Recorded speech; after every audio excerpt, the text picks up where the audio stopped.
주님의 평화를 드립니다. 주님의 평화를 드립니다. 주님의 평화를 드립니다. 지희씨 주님의 평화를 드립니다. 부활의 기쁨이 우리 교우들과 우리 이 땅에 고난당하는 사람들에게 넘치기를 간절히 기도합니다. 지난 1년간 세월호 사고의 사태로 대변되는 그 한국 사회가 보여온 행적을 보면서 또 지난 성금요일에 우리가 연세대학교 청소노동자들로 대변되는 비정규직 여성 노동자들의 처우와 실태를 보면서 우리는 삶이란 무엇인지, 또 어디로 가는 것인지, 또 어떻게 살아야 되는 것인지에 대한 질문을 던지게 됩니다. 어떤 삶을 살아야 할까요? 또 우리가 싸워야 한다면 누구랑 싸워야 할까요?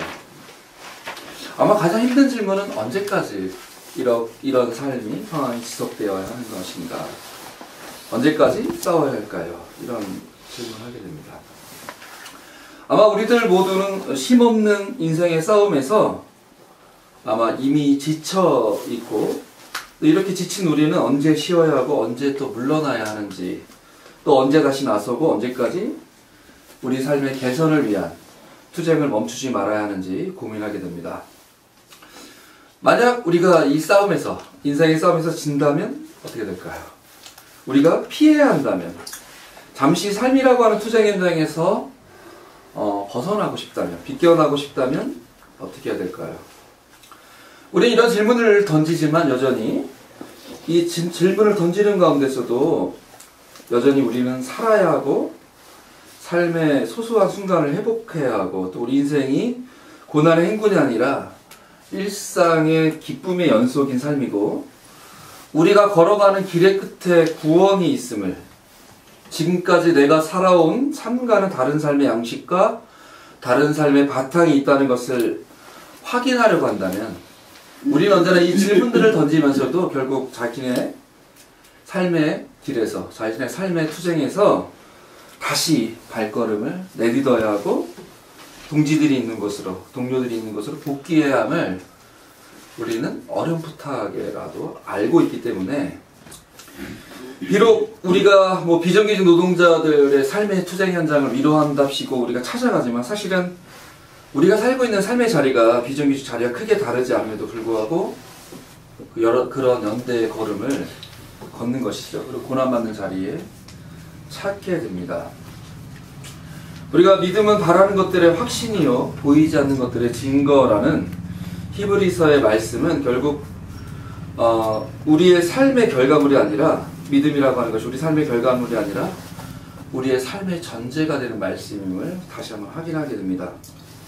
어차피 인생을 살고 있는 사람이 그 누구도 삶이 전체가, 삶이라고 하는 것 전체가 어떤 것인지, 무엇인지, 우리 삶의 궤도가 어떤 것인지 전체를 보지 못하기 때문에 결국은 우리는 전제라고 하는 것을 가지고 살게 되는 것이죠.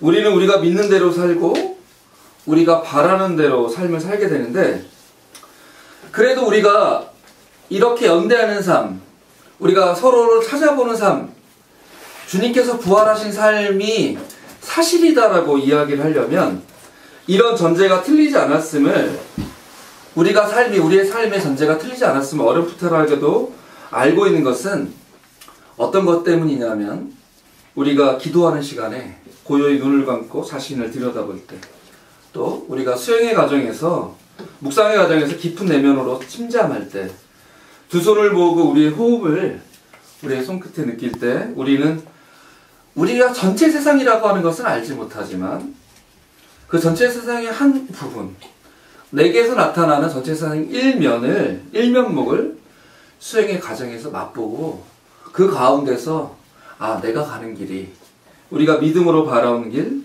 내가 끝까지 구원이라고 하는 길을 향해서 나아가는 길이 틀리지 않는구나, 나의 전제가 틀리지 않는구나를 확인하면서 가는 길이고, 그 말씀이 결국은 믿음은 바라는 것들의 확신이 보이지 않는 것들의 증거다. 지금 보지 못하는 삶 가운데서도 우리가 확실한 증거를 갖고 가는 길이 아닐까 싶습니다. 부활도 마찬가지입니다. 부활이라고 하는 사실을 우리가 맨날 부활절만 되면 많이 물어보지 않습니까? 여러분은 부활을 믿습니까? 뭐 이런 질문들부터 해가지고 아주 단순한 차원의 질문부터 부활의 의미는 무엇입니까? 라는 고차원의 질문까지 던지지만 부활이라는 것도 이런 믿음의 길인 거죠. 부활은 결국 믿음의 길인데 부활이 사실이 되는 것은 뭐 자기가 부활을 믿는다고 큰 소리로 외치거나 강변할 때가 아닌 것이죠. 부활이 사실이 되는 것은 자신의 호흡 끝에서 자신의 침묵 가운데 자신의 삶 가운데서 그 부활의 전체의 기쁨을 잠시라도 맛볼 수 있어야 그 부활이 자신에게 사실이 되는 것입니다. 자신을 돌아보는 수행의 과정에서 자신의 자리에서 그리고 동료들과 함께 걷는 증인의 걸음에서 부활이라고 하는 것을 예수님의 부활이라고 하는 것이 맛보아지지 않으면 부활은 믿어지지 않는 것이 되고 사실이 아닌 그냥 다른 사람이 이야기하는 이야기가 그래서 그냥 들어도 그만이고 안 들어도 그만인 이야기가 되어버립니다.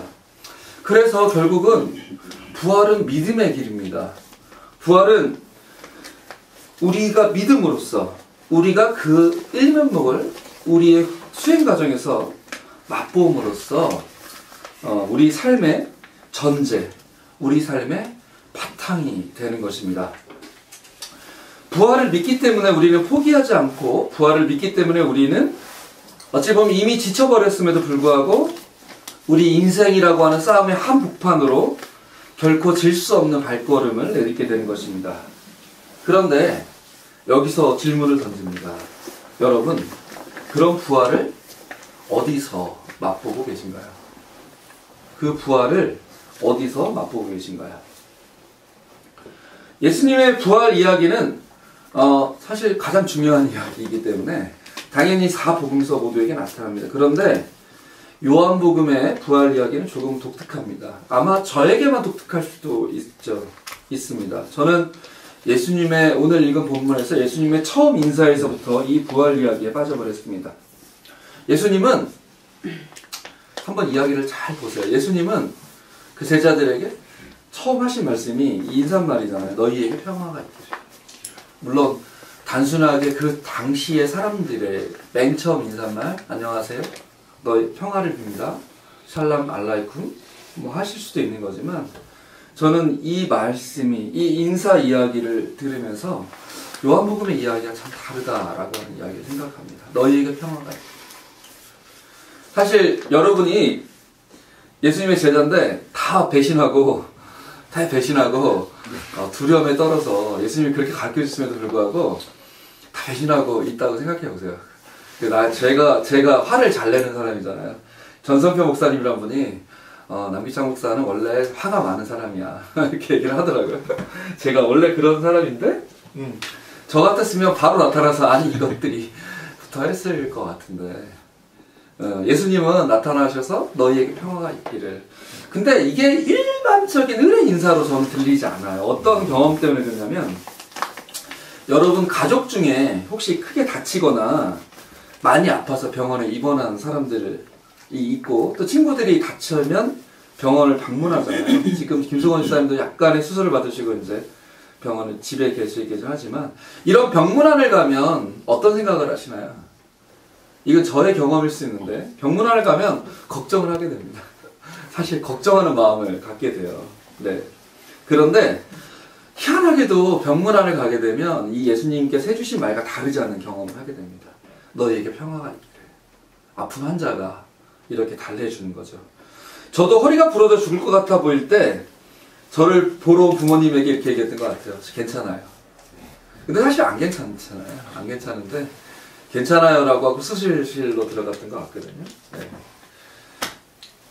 우리는 걱정을 하고 사실은 미안한 마음과 어떻게 하지 못한 안타까운 마음을 가지고 가는데 그런 친구들이 환자들이 어찌 보면 용서를 우리가 받아야 될 사람이고 어찌 보면 우리가 건네야 될 인사말을 그 아픔 중에 있는 사람이 고난 중에 있는 사람이 우리에게 건넬 때의 그 인사는 의례로서 의례적으로 하는 인사일 수도 있겠지만 제 경험에서는 그 아픈 사람이 건강한 나의 모든 것, 내가 좀 미안한 마음, 안타까운 마음, 그리고 잘해주지 못했던 어떤 죽어가는 사람이라고 하면 그 마음을 오히려 위로해주는 그런 인사를 받았고 저도 했던 것 같습니다. 별일 없지? 잘 살고 있지? 한결같이 아픈 사람들이 건강한 사람들에게 인사합니다. 한결같이 아픈 사람들이 건강한 사람들을 걱정하며 인사합니다. 그러면서 예수께서 다시 그들에게 말씀하셨다. 또 한 번 말씀하셨어요. 너희에게 평화가 있기를. 제자들은 겁에 질려 있습니다. 예수의 죽음으로 인해 그들은 모든 것이 깨어져 버렸죠. 일상의 질서도 삶의 방식도 자신들이 가지고 있던 믿고 있던 가치관도 그리고 자신들 중에 배신자가 있다라고 하는 그런 아픈 마음도 이제 친구도 삶의 모든 것도 어떤 것도 믿을 수 없는 모든 것이 두려운 것이 되어버렸습니다. 언제 잡혀갈지, 언제 매를 받게 될지, 언제 내가 원하는 것을 못하고 남에 의해서 끌려다니는 사람이 될지, 언제 자신도 또 유다처럼 예수를 버리게 될지, 혹은 지금까지 예수를 믿고 이게 올바른 삶이다라고 살아왔던 자신의 모습 자체를 버리게 될지 두려운 거죠. 예수를 따르지, 십자가에 못 박힌 예수를 따르지 못했던 사람들, 제자들이 가졌던 두려움은 외부에서 오는 두려움도 있었겠지만 실제로는 자기가 자기를 버리게 될지도 모른다라고 하는, 예수를 버린 것처럼 자기가 자신을 버리게 될지 아무것도 확신할 수 없는 그런, 어찌 보면 창조 이전의 카오스의 세계에 살고 있는 그런 두려움이었습니다. 무엇을 믿고 살아야 할지, 자신은 앞으로 어떻게 무엇을 해야 할지 모를 때 마치 큰 병에 걸려 죽어가고 있는 아이가 울고 있는 엄마를 향해서 엄마 많이 아파? 나는 괜찮아 라고 말하는 것처럼 예수님도 그 미안해하는 제자들을 향해서 질책이 아니라 너희들에게 평화가 있기를 이라고 인사를 합니다. 예수님의 사후에 제자들이 죽음을 두려워하지 않고 복음을 전한 것은 아마 저는 예수님의 이런 인사말, 위로의 인사말 때문이, 치유의 인사말 때문이 아니었을까 생각합니다. 자신보다 더 아픈 사람이 보여주는 치유의 인사가, 사실은 내용을 보면, 오늘 성경 말씀을 보면 내가 아버지께서 나를 보내신 것처럼 나도 너희를 보낸다, 그리고 너의 성령을 받아라 하는 거 외에는 별 말씀은 없으시잖아요. 물론 그 이후에 성경 말씀에 베드로와 요한에게 나타나셔서 내 양을 먹이라라고 말씀하시지만 질책이 아니라 나보다 더 아픈 사람이, 나보다 더 힘든 사람이 보여주는 그 평화의 인사 건넨말, 치유의 건넨말이 그 제자들로 하여금 다시 한번 위로를 주고 다시 한번 자신의 삶을 자신이 예수를 따를 때 그 믿음대로 살아가게 한, 그들을 부활의 증인으로 세워간 그 말씀이 아니었을까 생각합니다. 그런데 지금 우리도 그런 인사를 받고 있지 않습니까? 자식을 잃은 세월호 어머니들께 이런 인사를 받고 있지 않나요?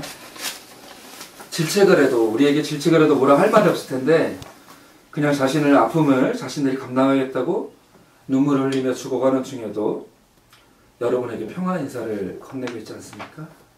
자신의 머리를 깎고 선보일배를 하고, 또 연세대 노동자들은 80일이 넘는 무덤과 같은 천막 안에서 지내면서도 우리가 갔을 때 밝은 얼굴을 하고, 오히려 우리는 그분들이 힘들어할까봐 마음을 졸이면서 갔던 우리한테 혹시 힘들어할까봐 얼굴을 밝게 하고, 우리가 힘들어할까봐 목소리 톤을 한 톤 높여서 즐겁게 이야기해 주시는 지부장님의 모습을 보면서 그런 인사를 우리가 받고 있지 않습니까?